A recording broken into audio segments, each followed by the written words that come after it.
Assalomu alaykum hurmatli yurtdoshlar.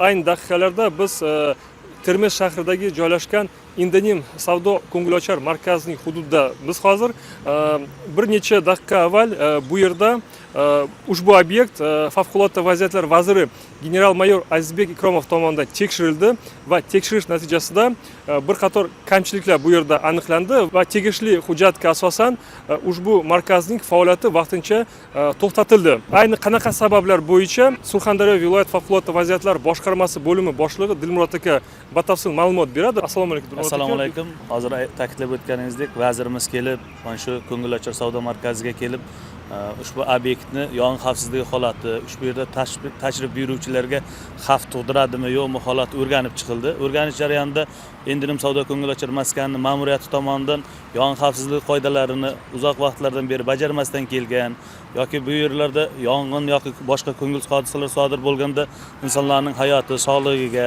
evakuatsiya qilish vaqtlarida ko'pgina qiyinchiliklarga tug'diradigan qo'pol qoida buzilishlar holatlari aniqlandi va vazirimiz tomonidan tegishli hujjatlarga asosan vaqtinchalik kamchiliklar bartaraf qilingunga qadar faoliyati to'xtatildi.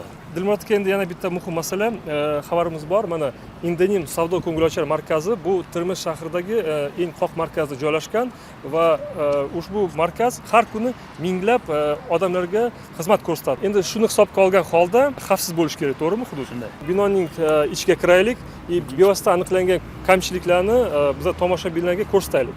To'g'ri ta'kidlab o'tdingiz. Mana Indenim savdo majmuasi mana shu kuniga minglab xaridorlarni, mana shu iste'molchilar, tashrif buyuruvchilarni o'ziga qabul qiladi. Mana kuni kecha internet tarmoqlarida ham ko'rdik, Toshkent shahridagi Avatar ko'ngilochar savdo majmuasida bo'lgan yong'in, undagi bir insonning halok bo'lish holati ko'plab ijtimoiy tarmoqlarda muhokama bo'ldi. Bularni oldini olish, shu kabi ko'ngilsiz hodisalarni oldini olish maqsadida Indenim ko'ngilochar savdo majmuasida bugun o'rganishlar olib borildi. O'rganishlar jarayonida mana shu aniqlangan kamchiliklarni bartaraf qilish yuzasidan maskan rahbariyatiga tushunchalar, yo'riqnomalar berildi. Keling, bevosita qanaqa kamchiliklar aniqlangan, shuni ko'rsatsangiz, buni xavfi nimada bir tushuntirib bersangiz. Odamlarni bevosita hayoti va xavfsizligi to'g'risida gap ketyapti, to'g'rimi? Har doim bitta narsani nima qilishimiz kerak? Insonlar ko'p yig'iladigan, odamlarga hujum bo'ladigan joylarda qo'shimcha zaxira evakuatsiya eshiklari doimiy ochiq holatda bo'lishi kerak. Bu joyda ham evakuatsiya yo'llarini vaqtinchalik savdo nuqtalari bilan to'sib qo'yilganligi, o'z boshimchalik bilan bekitilganligi, har qanday holat bo'ladiki, hech kim nima qilmaydi. Tadbirkorlarimiz tomonidan yong'in chiqmaydi deb hech kim kafolat bermaydi. Shuning uchun tashrif buyuruvchilar vaqtida yong'in bo'ladigan bo'lsa, odamlar har xil vahimalarga tushib qoladi. Ularning yoki asosiy eshik tomonda yong'in bo'ladigan bo'lsa, qo'shimcha zaxira eshiklar tomonidan evakuatsiya qilish uchun yo'llar bo'lishi kerak, doimiy ravishda. Va bu maskanda ham o'sha qo'shimcha eshiklarni o'z boshimchalik bilan yopib qo'yilgan holatlari. Mana hozir ko'ryapmiz, hamma chiqishlar pechatlangan. Bu haqiqatan mana muhrlab qo'yildi. Murod aka, hozir mana binoni ichki yong'in o'chirish kranlarini ham ko'zdan kechiradigan bo'lsak, ichki yong'in o'chirish kranlaridagi yong'in o'chirish yenglari, mana ahvollari chirib ketgan. Buni dastaklari bo'lishi kerak, dastaklari ham yo'q. Binoning ichki yong'in o'chirish kranlarida ham suv yo'q. Avtomatik agar ochgan vaqtimizda suv manbasi kelish kerak. Bu nima uchun deganda, yong'in sodir bo'lgan vaqtida yong'in o'chirish texnikalari kelgunga qadar maskan ma'muriyati ishchi xodimlari tomonidan birlamchi yong'inni o'chirish uchun bevosita bu yerdagi ishlovchi xodimlar tomonidan amalga oshirilishi kerak. Dilmurod aka, biz hozir mana markazning 4-qavatga chiqdik. Bu bolalar o'yingohi. Bu yerda qanaqa kamchiliklar aniqlangan?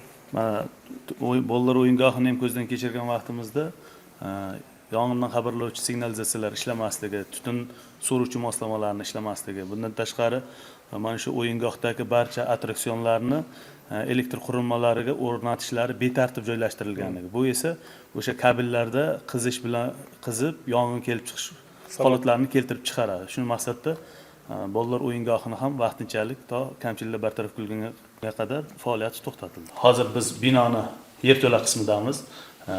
Bu yerda kuzatuv kameralari, keyin yong'indan xabarlovchi moslamalar nima qilingan. Buni ham ko'zdan kechirganimizda bino uchun yong'indan xabarlovchi qurilmalarni manzilli xabarlovchi qurilmalarga almashtirish bo'yicha yozma ko'rsatmalar berildi. Murod aka, yana bir narsani ta'kidlab o'tishimiz kerakki, ko'ngilochar savdo maskanining o'zida bir vaqtning o'zida bir necha tadbirkorlarga shartnoma asosida ijaraga berilganligi. Bular ham o'zlarini savdo nuqtalari bo'yicha yong'in xavfsizligi talablariga bevosita mas'ul.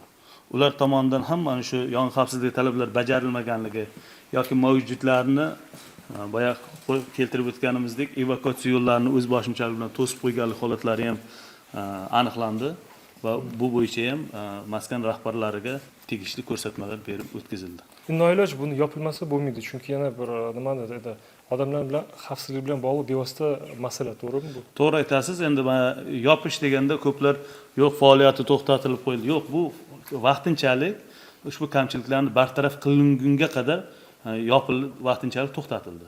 Nima uchun deganda endi shu fursatdan foydalanib boshqa respublikamiz bo'yicha faoliyat yuritayotgan tadbirkorlar ham o'zlarining obyektlarida doimiy ravishda yong'in xavfsizligi qo'yilgan talablarni soz holatda bo'lishligi yoki ulardan shu yerda ishlovchi ishchi xodimlarni qanday ishlatish, nimalar uchun amaliy ko'nikma, bilimlarni oshirib borish talab etiladi.